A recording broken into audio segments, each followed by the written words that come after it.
Isa laban sa lahat laban sa isa. Yan ang naranasan ng isang biktima ng kuyugin siya ng isang pamilya sa Iloilo noong 2022. Magkamag-anak na palo ng tubo at suntok sa ulo ang nagdulot daw sa pagkasawi ng biktima. Pero matapos masampahan ang kaso, biglang nowhere to be found na ang mga suspect. Naku, patay na!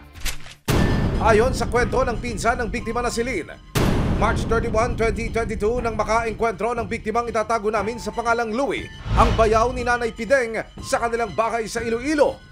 Pero nang uminit ang usapan ng dalawa, kaagad na lumabas si Nanay Pideng sa eksena. Ang pinagugatan dyan is naunang ginulpi yung tiyuhin ng mga suspect at bayaw ni yun ang sumbong. Base na rin sa salaysay nila, parang yun ang pinagugatan ng away na yon. Oo, alam namin na umiinom siya.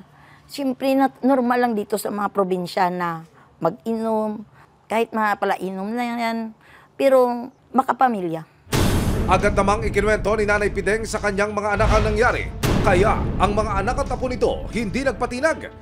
June 1, 2022, 3 buwan matapos ang unang engkwentro, lumusob daw sa bahay ni Louie si Nanay Pideng kasama ang 3 anak at pamangkin niya. Ng time na yon, ng gabi, nakita lang namin doon sa harap na may dumating na mga tricycle. Yung pinsan namin, nakaupo dyan. Bigla silang dumating yung mga tao na yan na di namin alam. Hindi naman kami nagduda o ano sa kanila.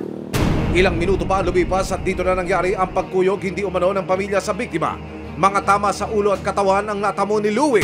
Nakita namin yung pinsan namin dyan sa harap ng bakod namin na sinasaktan na nila, binubugbog na nila. Batay sa impormasyong ibinahagi ng Iloilo Provincial Police, lumalabas na nakapagpa-blatter pa ang biktima bago isagawa ng mga suspect ang krimen. Nakasaad din sa blatter na pagkatapos makatanggap ng pagbabanta ang mga biktima, namataan na ang mga suspect patungo sa crime scene. Bit-bit ang iba't ibang klase ng murder weapon, tubong gawa sa bakal, PVC pipe at batuta. Ba't hindi kayo naawa sa kanya? Lumabas kami, tapos panay pa rin yung suntok nila. Panay pa rin bugbog nila sa pinsa namin. Nagkaroon na raw ng kasunduan ng araw ding iyon sa pagitan ni Louie at ng pamilya ni Pideng.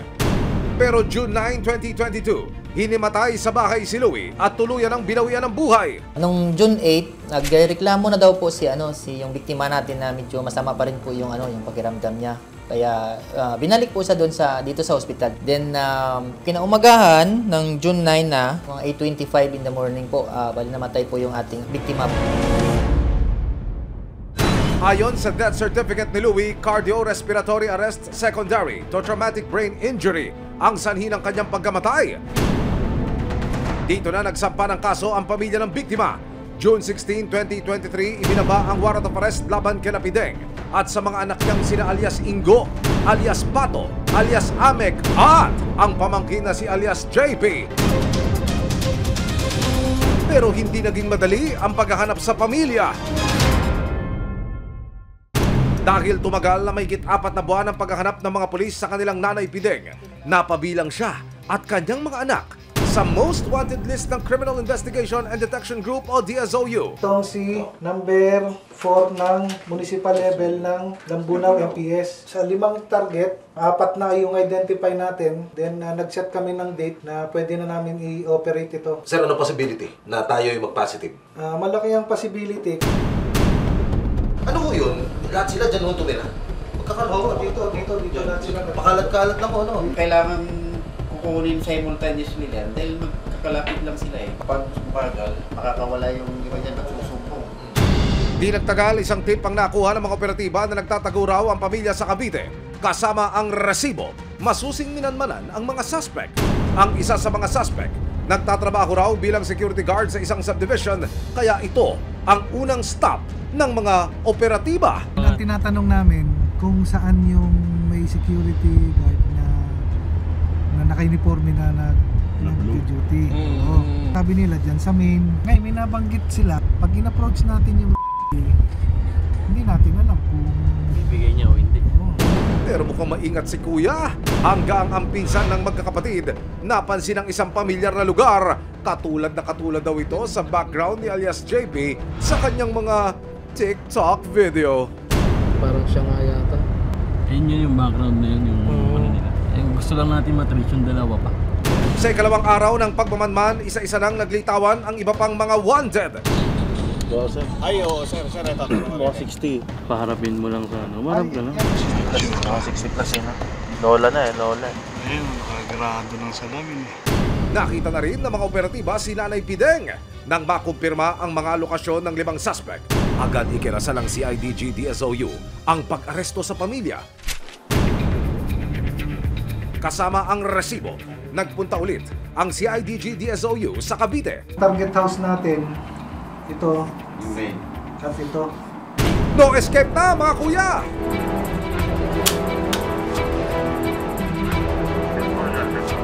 Isa sa mga unang tinalbaho ng mga operatiba ng Detection and Special Operations Unit ay yung security guard na suspect.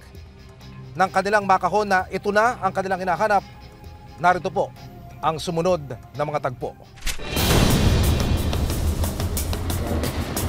Ito. Parang...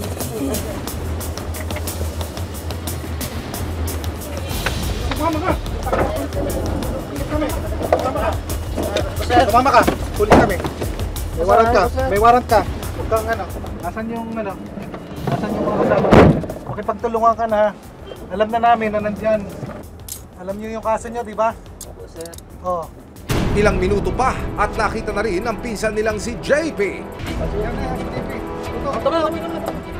Sakay! Baba! Sakay! Putas. Tulungan kayo ha. Alam niyo ang kaso niyo. Mabilisan ang pag-aresto, ilalaglag na kaya nila ang kanilang Nanay Pideng? 2 down, 3 more to go. Sa bahay naman natunto ng 2 pang suspect na sina alias Ingo at si Nanay Pideng. May binaba na warrant of arrest sa inyo galing sa RTC Branch 76 ng Haniway, Iloilo sa kasong murder. Ang say ng mga suspect, nagkaroon na raw sila ng kasunduan sa pamilya ng nasabing biktima na si Louie. Sa buhay ko siya. Sabi niya na okay niya eh. Tapos pitsa tapos na. Gate naman ng mga anak ni Nanay Pideng, pinagtanggulang daw nila ang kanilang magulang.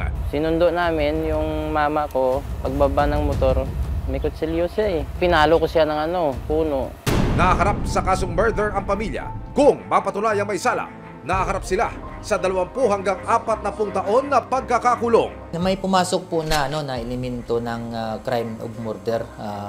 Isa na dito yung yung tinatawag natin na evident premeditation o pinagplanuhan para bugbugin, tsaka yung pagtulong-tulungan nila na gawin yun. Yun po nawalan siya ng kakayahang depensahan yung sarili niya dahil pinagtulungan siya.